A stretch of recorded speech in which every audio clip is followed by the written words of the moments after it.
இப்போ இந்த விஷயத்தில் ஓவராக நீங்கள் பார்த்ததில் உங்களுக்கே புரிஞ்சிருக்கும்.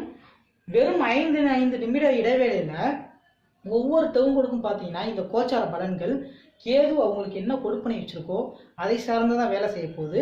அதுவும் இவரோட சூழல்கள், இன்வால்மெண்ட், இவர் என்ன பண்ணிட்டு இருக்காரு, இவர் இங்கே தொழில் இவர் குடும்ப ரீதியான கேள்வி இருக்கு, குடும்ப ரீதியாக பிரச்சனை இருக்குன்னா அதற்கு இங்கே பலனை தரப்போறாரு. இந்த இடத்துல வேலை சார்ந்து இவர் கேட்டுட்டு இருக்காருன்னா வேலை சார்ந்து வேலை செய்ய போகுது. அப்ப இவங்க என்ன சூழல்கள் சார்ந்து இன்வால்மெண்ட் சார்ந்து இருந்துட்டு இருக்காங்க, அவங்களுக்கு இருக்கக்கூடிய கொடுப்பனை என்ன சேஞ்சஸ் ஆகுது கோச்சாரத்துல, அது என்ன செஞ்சு எதை தடுக்க போகுது எதை எதிர்க்க போகுதுன்னு பார்க்கணும்.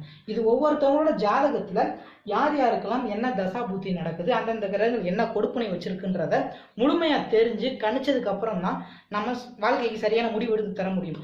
வாழ்க்கையே மொத்தமா ஜாதகத்துல எடுத்து நம்ம பார்க்கணும், அதன்படியே எல்லாம் நடக்குது அப்படின்னா யாருமே ஜாதகம் பார்க்க தேவை இருக்காது. ஏன் அப்படின்னா ஏற்கனவே ஒரு விஷயம் நிர்ணயிக்கப்பட்டுருச்சு, இத்தனாம் தேதி உங்களுக்கு இதுதான் நடக்கணும்னு எழுதி வச்சிருக்கு அப்படின்னா நம்ம ஏன் ஜாதகம் பார்க்கணும், நம்ம ஏன் உழைக்கணும், நம்ம ஏன் இவ்வளவு கஷ்டப்படணும். எது நடந்தாலும் எது நடக்கலைனாலும் நம்ம படுத்து தூங்கினாலும் வேலை செஞ்சாலும் இந்த டேட்ல இது நடக்க போகுதுன்னு ஏற்கனவே நிர்ணயிக்கப்பட்டிருந்துச்சு அப்படின்னா நம்ம அதை எதுவுமே பண்ண வேணாமே. அப்ப நம்மளோட சுய முயற்சி, நம்மளோட இன்வால்மெண்ட்டை பொறுத்து தான் நம்மளுக்கு பலன்கள் இருக்கு அப்படின்றத ஃபர்ஸ்ட் தெரிஞ்சுக்கணும். அதனாலதான் கேள்வி கேட்டு பதில் சொல்லுங்க அப்படின்றத நம்ம சொல்றது காரணம். அப்ப ஒரு ஜாதகம் பார்க்க வரீங்கன்னா நீங்க கேள்வி கேட்க போகும்போது அந்த கேள்வி எதை சார்ந்ததா இருக்கும், உங்களோட முயற்சி சார்ந்ததா இருக்கும், உங்க இன்வால்மெண்ட் சார்ந்ததா இருக்கும். அந்த முயற்சிக்கும் இன்வால்மெண்ட்டுக்கும் இங்க உங்களுக்கு கிடைக்கக்கூடிய பலன்கள் எப்படி இருக்கு, அந்த பலன்கள் எப்ப நீங்க கேட்கக்கூடிய இன்வால்மெண்ட்டுக்கு சாதகமா வருது, அந்த டயத்துல நீங்க எப்படி செயல்படணும்னு சொல்றது தான் ஜாதகம். அதுதான் சாதக பலன்.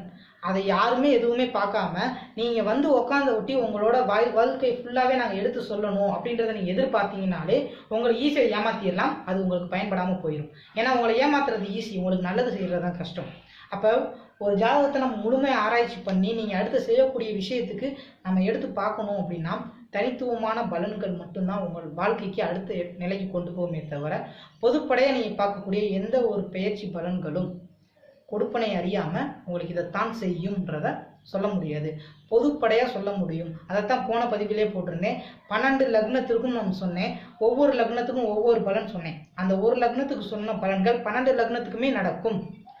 நீங்க வீடு வாங்குவீங்க அப்படின்னா ஒரு லக்னத்தில் இருக்கவங்க மட்டும் வீடு வாங்க மாட்டாங்க. இப்போ உதாரணத்துக்கு வந்து குரு தனுஷோட வீட்டுக்கு போறாரு, அப்ப கன்னி லக்னத்துக்கு 4ஆம் இடம், அப்ப வீடு வண்டி வாகனம் வாங்குறதுக்கு நல்லா இருக்கு அப்படின்றத சொல்றாங்க அப்படின்னா கன்னியா லக்னம் மட்டும்தான் வாங்குவாங்களா? மிச்சம் இருக்கிற 11 லக்னத்தில் இருக்கிறவங்க வாங்க மாட்டாங்கன்னா 12 லக்னத்தில் இருக்கிறவங்க வாங்குவாங்க.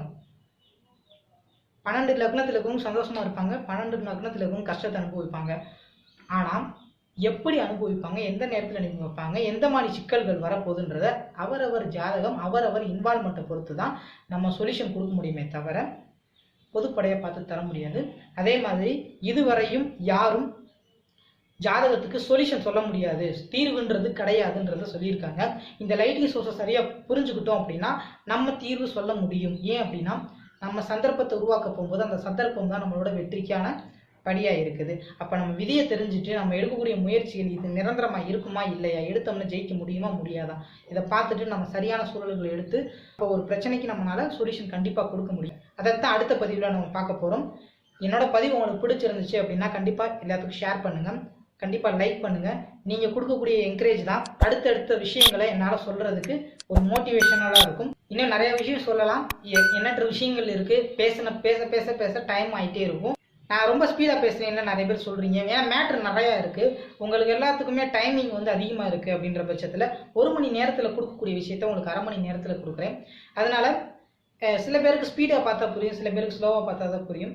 அதனால நீங்கள் இதை வந்து ஒரு 2-3 தடவை கூட நீங்கள் பார்க்கலாம். ஏன்னா சரியான ஒரு விஷயம், பயன்படக்கூடிய விஷயம்னு உங்களுக்கு புரிஞ்சது, தெரிஞ்சது, தேவைன்னு இருந்துச்சு அப்படின்னா நீங்கள் இதை பார்த்து இதில் ஒரு தெளிவு அடைய முடியும். மீண்டும் அடுத்த பதிவில் சந்திப்போம். நன்றி.